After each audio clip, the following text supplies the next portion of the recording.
All right. Hey, Yu Ching, just you and I right now for the SIG Docs APAC meeting. Today is November 24th. It is 5 p.m. Pacific or 1 UTC. I'm Jim Angel, the SIG Docs co-chair, and I'll help wrangle the agenda for today. So first of all, any new contributors? Yuching, it's the first time meeting you. Are you new to contributing to Docs, or are you from different areas of the Kubernetes organization? No, I'm an end user and I'm interested in Kubernetes, and I am uh, uh, I'm trying to do some contribution to community, uh, but everything for me is uh, yeah, I'm newcomer for open source. Yeah. Awesome. Welcome. Happy to have you. What is your native language? My name is Chinese. I'm from China. I'm in Beijing. Okay, perfect. There's definitely a lot of there's definitely a lot of Chinese contributors as well as the Chinese localization team that helps out with that. I'm not sure if you've had a chance to look at some of the Chinese documentation, but also there Yeah. is a Slack channel specifically for Chinese localization, and I'll send it here in chat. It is Kubernetes Docs -ZH. Are you on the Slack? Yeah. Um,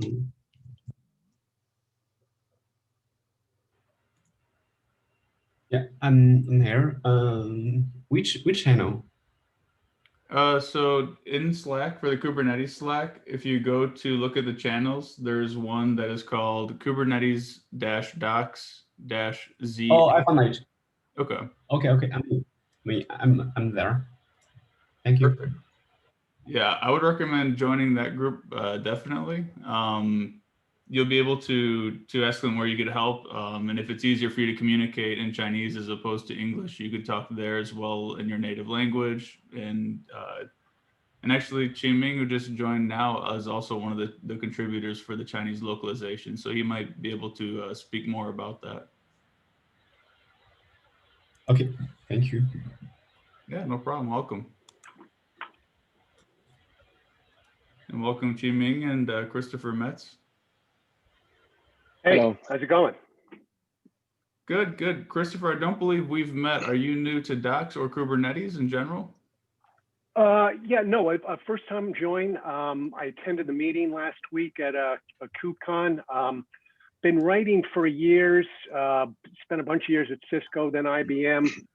More recently, I've been working on some technical documentation, and frankly, having worked with a bunch of open source as well as inner source projects over the last few years, I just got tired of the lack of documentation. So this is fun. I want to learn this craft. I think it's very cool. I learn a lot, and I'm joining in, and I'm all in for this. Awesome. Welcome. So we have two new contributors to the call tonight, or this morning, depending on what side of the world you're on. And appreciate you joining. Is there any questions, since we have a smaller audience here? Is there any questions we could help you with as far as getting started, or are you just listening for now? Well, I'll probably just listen for now. It was a great talk last week at KubeCon. I'm familiar with that whole, workflow, right? I've been doing some documentation on another open source project using Hugo, Markdown, GitHub, Netlify, so on and so forth. So I'm familiar with that pipeline. I guess what I'll start doing, Jim, is just looking at some of those, the open issues list that or tasks or issues, start looking at some of those and see what I might be able to do. I'll probably start slow, listen in, and just observe and investigate and certainly ask questions. Definitely. Yeah, you're more than welcome to take a look at the open issues. Also, if you're having a hard time getting started or figuring out, what an area to get started in would be, feel free to reach out to us. People are very active on Slack and very responsive there as well. So as you get started, leverage Slack to the most of your ability, and there's a lot of folks willing to help out. Absolutely, yeah, terrific. Saw that. So that's great. Thank you. Cool. Yep, no problem. All right, so moving on to our agenda here. And it's a pretty light agenda. Didn't have a ton on the agenda to talk about. But as far as updates and reminders, this week's PR Wrangler is nobody. So for those that are new, we have a weekly PR Wrangler shift. So this is somebody in the Docs community who is an approver. And the goal of a PR Wrangler is to wrangle PRs. So you want to go look at the PRs and try to merge the ones that can be merged, close ones that are stagnant, and essentially keep up the velocity of dealing with PRs. So since it is the U.S. Thanksgiving holiday, we have no one scheduled for a PR Wrangler shift, but next week we have Tim Bannister, SF Tim, as the PR Wrangler. In the meantime, if anyone needs any approval or any sort of help or assistance with PRs, there's always the SIG Docs channel to reach out to for more folks or more eyeballs as needed. And Jim, I can wrangle this week. You can for this week? Oh, great. Yeah, I can do it. No Thanksgiving Day in China.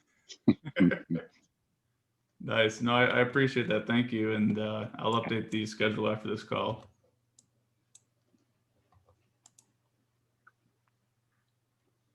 All right, moving on to the agenda. So for the release 1.20, Anna wasn't able to make it to this call, but she did send an update to SIG Docs. The release 120 is currently of the yellow status.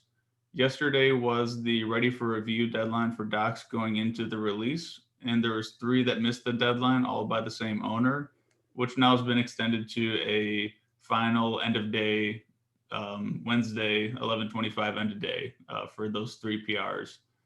There's 5 PRs ready to be reviewed and 2 PRs that are still in draft. And the next deadline is December 2nd, where all PRs need to be merged for the development cycle or for the release cycle. I know that Anna sent out a handful of pull requests into SIG Docs that could use an extra set of eyes or an extra set of reviewers. So I asked if folks are available or able to take a look at those and provide some reviews as see fit. And that's all I have for the release update.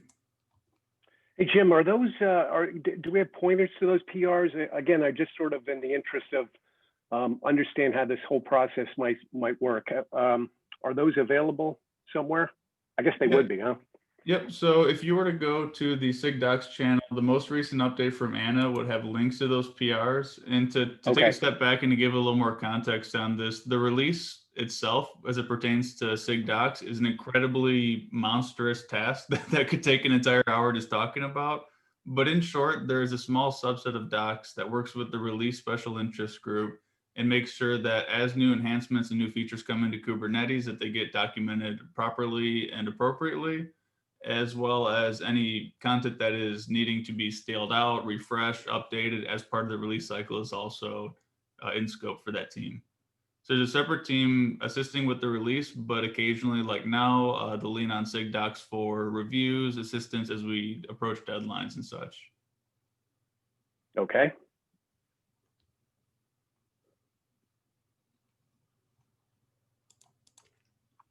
And one thing I'll do while we're on the topic here, I'm going to look up the Kubernetes Docs release handbook if I can find it. The reason I'm doing this is it's a complete deep dive into what the SIG release team does as it pertains to docs, and it has pretty much a blow-by-blow of what actually happens on the docs team from a release standpoint. So if that is something that interests you, or you would like to take a role in shadowing one of the release processes, I definitely encourage that.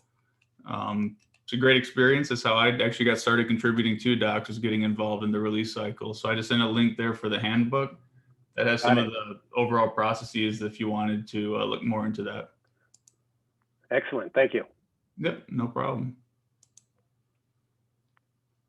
And before we continue, is it you, Ma? Yeah. I don't believe I've met you. Yeah, this is my very first time joining this. I'm just trying to picking up like what's going on. If it's possible, I can help. I never helped before, so I'm just trying to understand how things work. Awesome. Did you have a specific area you're looking to help out? Not really. Because I never contributed to open source before. I think the easiest part to start, like after everything, probably like documentation or like just comments, or I don't know. I'm trying to say which is the easiest part to get started. Yeah, definitely. And that was one of the information, or part of the information I shared with Christopher, was if you haven't already, joining Slack is probably the most important piece. There's a lot of different Slack channels to join, and that's the Kubernetes Slack, and I could send a link for that as well. I believe it's just slack.kh.io. I'll put that in chat here. But so yeah, if you haven't already joined the Slack is where a lot of the communication happens for SIG Docs. There's a specific channel in that Slack called SIG-Docs.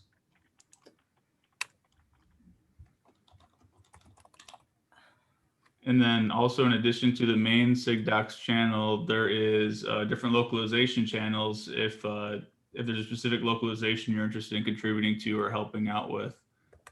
And I know it's a ton of information all at once about contributing, but I would say the number one thing is just to ask questions. Everybody is here to help everybody else succeed. So if you have any questions or are confused about where to start, going into Slack and asking in those channels is 100% appropriate and encouraged. Thank you, Jim. That's very helpful. Yeah, no problem. And welcome. It's good to meet new people here.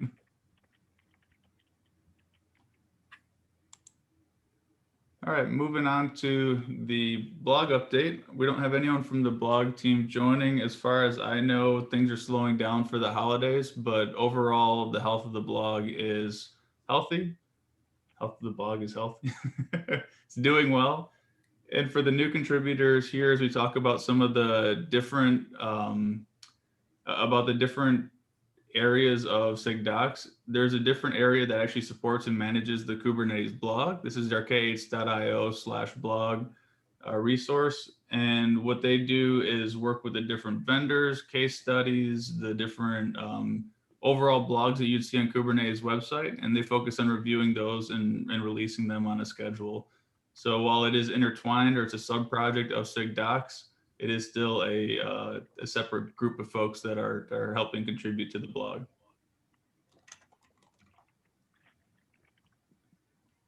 All right, moving on to the issues in PRs. So I called this release things. These aren't PRs that actually have issues. These were two of the PRs that Anna identified in the SIG Docs channel earlier today that needed just additional reviewers to look at. For some of the folks who are new, maybe not as comfortable with reviewing, feel free to click on those links and just see what kind of interactions are happening here. Just for some context for folks that are new, this is where somebody on the release team or somebody who created an enhancement or feature has created the technical documentation for that enhancement. They've opened up a pull request, and now between a technical review and a docs review for overall styling and content, we're looking to merge this into the new development branch for the upcoming release in December.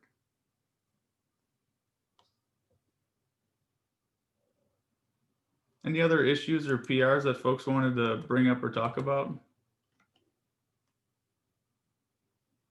Jim, just a general question. Another open source project I'm working on, actually using the code, I've set it up in a virtual environment. I'm running through, it's like documenting APIs and things like that. Do we do that kind of thing here, or do we loosely couple ourselves with the developers or coders, or in general, how might that process work? And I guess there's multiple different ways of looking at this. Now you're talking about the actual Kubernetes source code?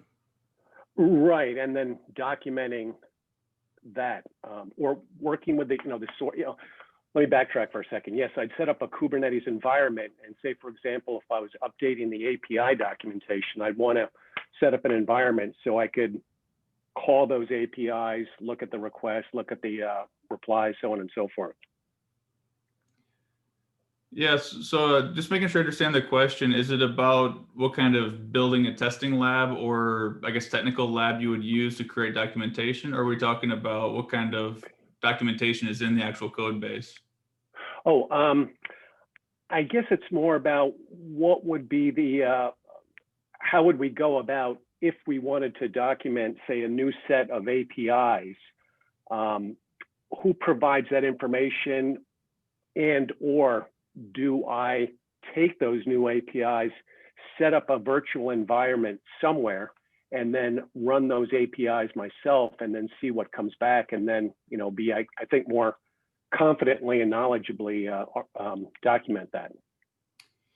Yeah, so that's a little bit of a tricky question. I think that's more of an advanced topic as far as contributing goes. There's a few different areas and pitfalls, and that's why I don't want to just generally throw a blanket out there and say here's like one way to do everything, because there's really not the case. But traditionally, I would say there's two overall big areas of SIG documentation or SIG docs, and the one being just your general content that you see on k8s.io. But there's also reference generated documentation against the API server and some of the components like kubectl and some of the other utilities there that is just generated based on source code. I gotcha. So, yep. Okay, gotcha. So in that case, some of the changes for it actually need to live in the source code, go through the traditional KK or Kubernetes approval process. Those changes all happen in the code base itself for the reference generated API documents. But for the overall general k8s.io docs, those are usually generated in our Kubernetes website repository. They're split from the code base. And if you did want to do any sort of testing or tinkering, one example being I've contributed in the past to the documentation that covered dealing with Minikube. So I'm not sure if you're familiar with Minikube, but it's a way to run Kubernetes on your local machine. And so when I was creating that documentation, editing it and revising it, I might spin up a Minikube on my local machine and actually look at what I'm dealing with, look at the output while I'm writing the documentation. Right. So there's no right or wrong way, but yeah, sorry I interrupted you. Oh, no, that's fine. That's exactly what I was looking for. Thank you, Jim. Cool, not a problem. And as far as your general developer environment from contributing to docs, there is a makefile, and I think the Kubernetes README, the Kubernetes website README will cover using that makefile to spin up containers to host the site locally. So you can make your changes locally, see what that looks like before opening the pull request to kick off all of the automation. So that's another option as well.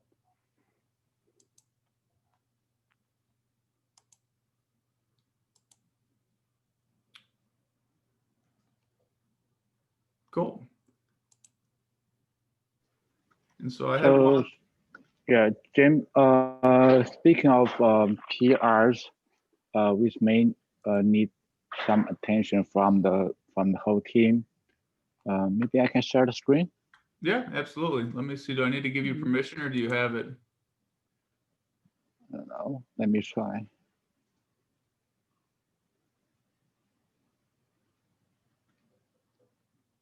Sure.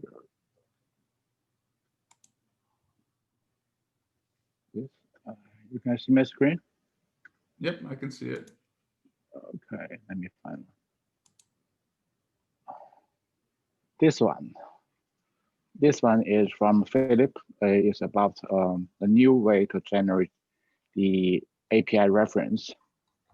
It has been there for quite a long time. You can see the initial commit was from August, but we have a lot of reviews to this PR. What I want to bring up is I can feel some pressure. We want to get this merged as soon as possible. I don't know where that pressure comes from, but I do believe there are still some issues to be discussed. For example, how do we organize all the resource tabs? We design our own groups of resources, or we just group the resource tabs by their API groups. How do we organize the common parameter pages?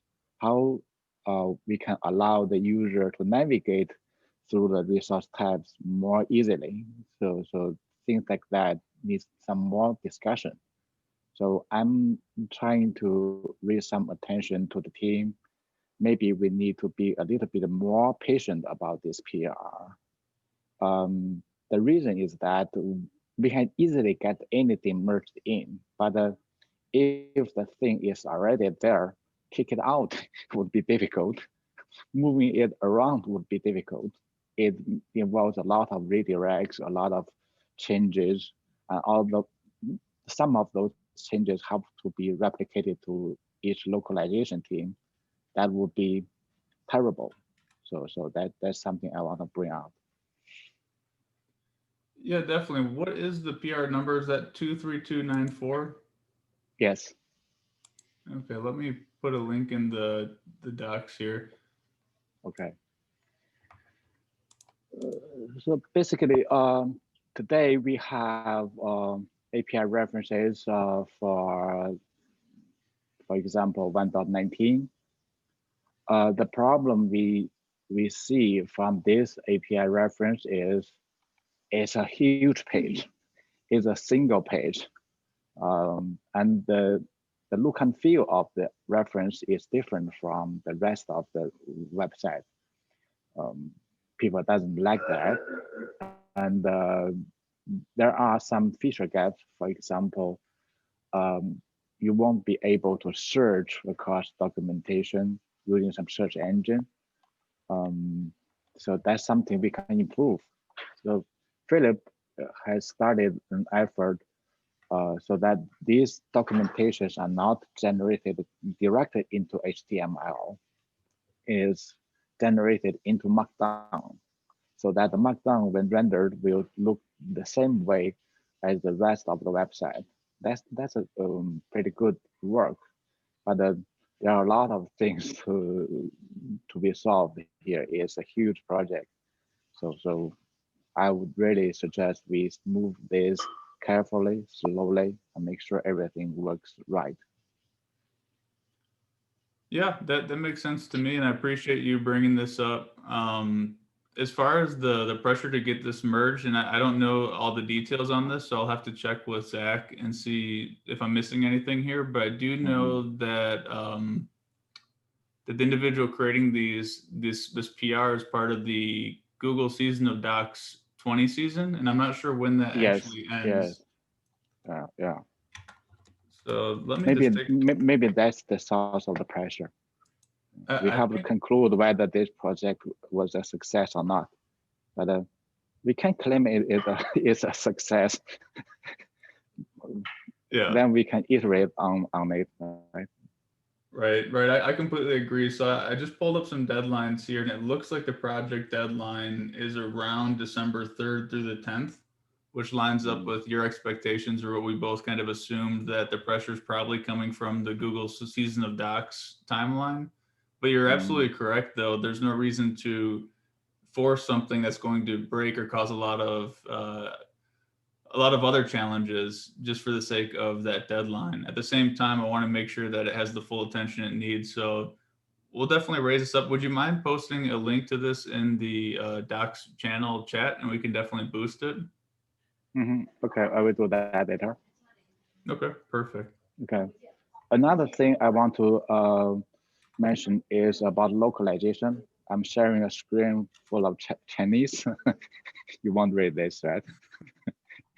So this paragraph we just added as a Chinese localization style guide.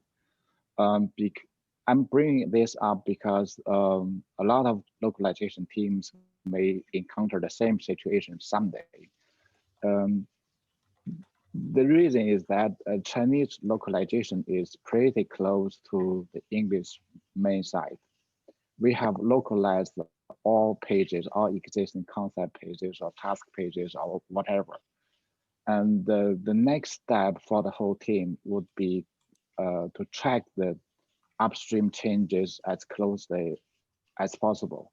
But sometimes people will raise some PRs that are pretty small, fix a typo, fix a link. But if we merge those kinds of PRs, we will lose track of the upstream changes.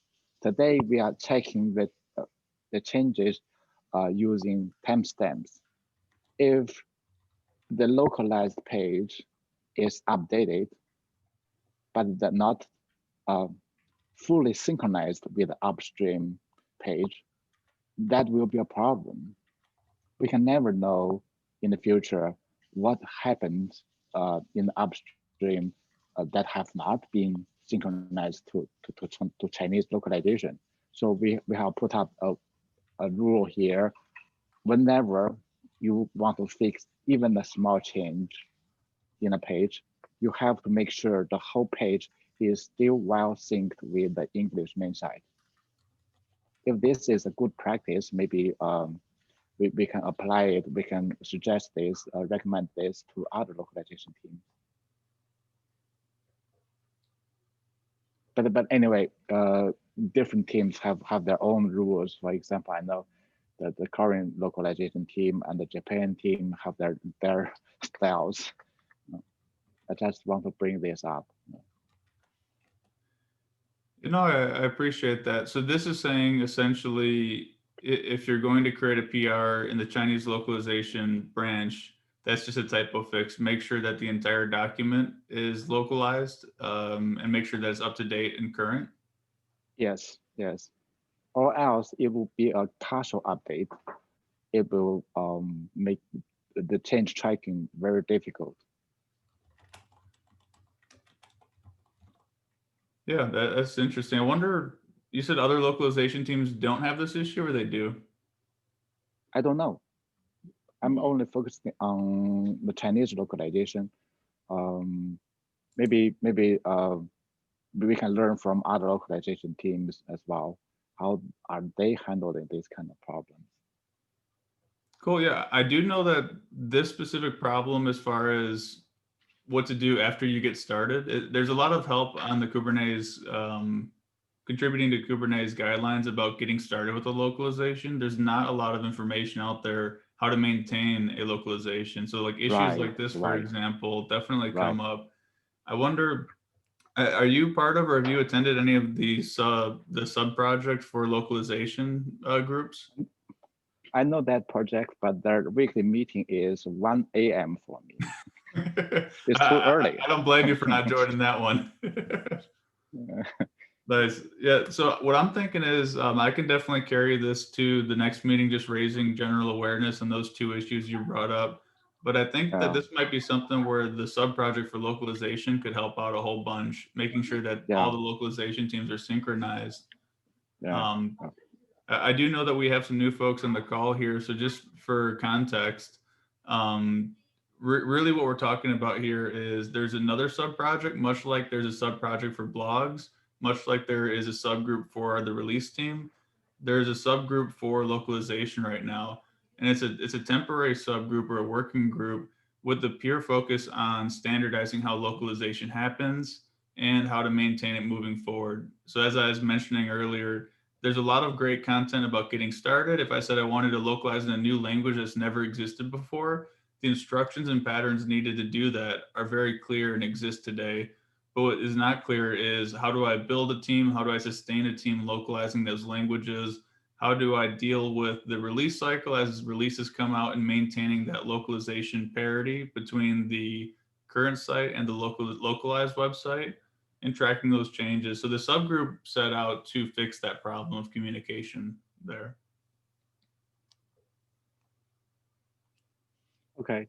The last thing I want to discuss is about the generation of some unpublished APIs.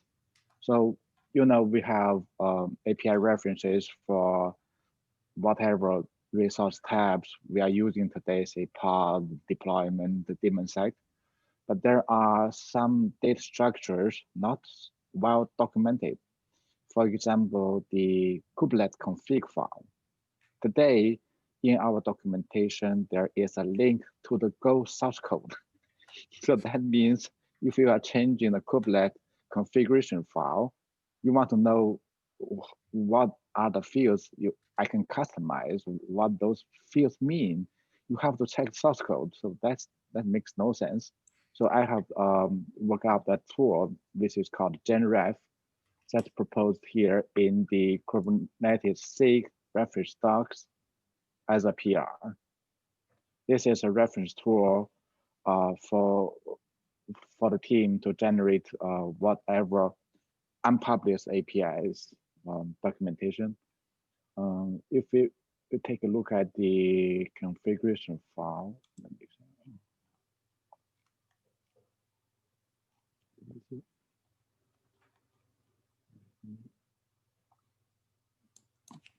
I got some reviews from Karen already.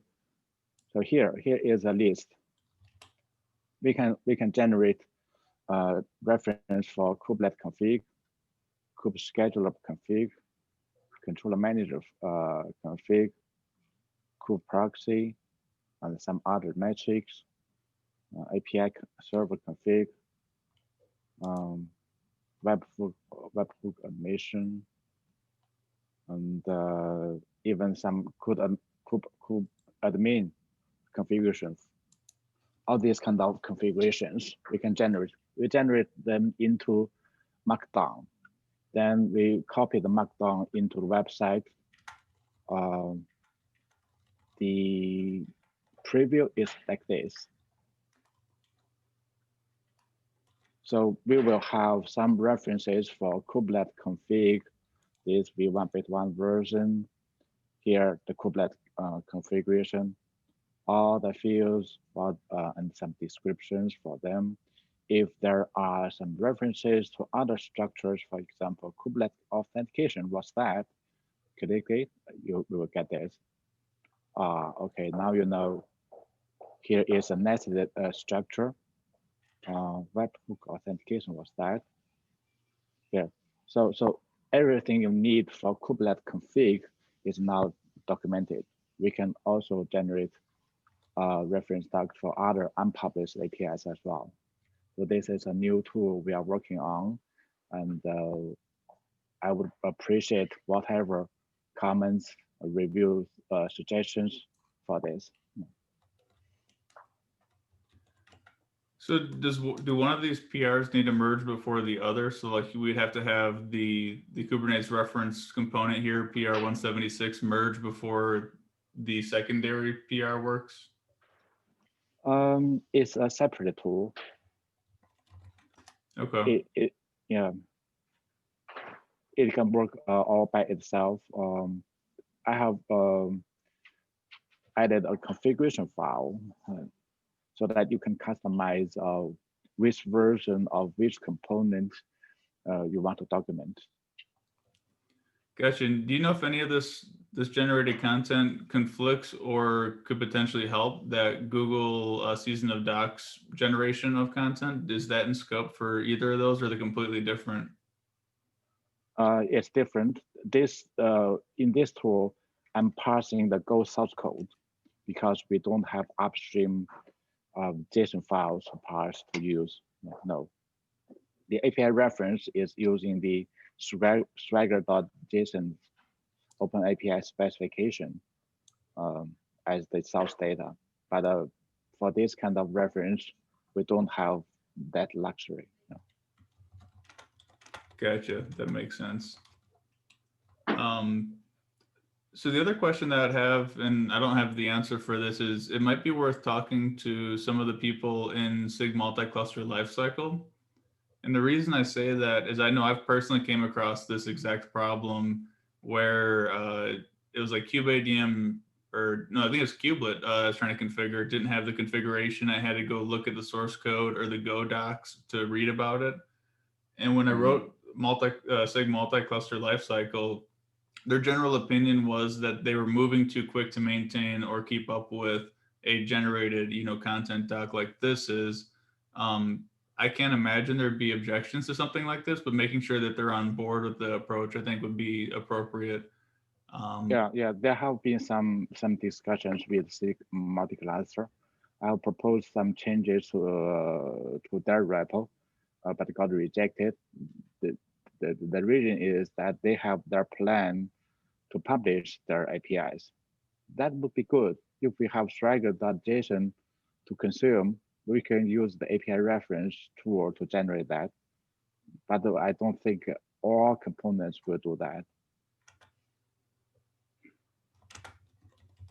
Gotcha. Yeah, that makes sense. So yeah, I think it'd be good just to make sure that they're on board with it or completely signed off with the change, and then we can definitely raise awareness that we need reviews, opinions, and options on moving forward with this pull request. It seems reasonable to me, and it seems like there's a clear boundary that doesn't conflict with the Swagger generation. That this isn't solved with the same approach. So I guess they both can live simultaneously. Yeah, yeah. If there are some upstream Swagger.json file generated, we can deprecate this tool. Yeah, that makes sense. So that's all from my side. Awesome. Yeah, appreciate it. Thank you very much. Definitely added that to the agenda. Is there any other PRs or comments? The agenda doesn't have anything else after this left for us to discuss. Do folks want to talk about anything else?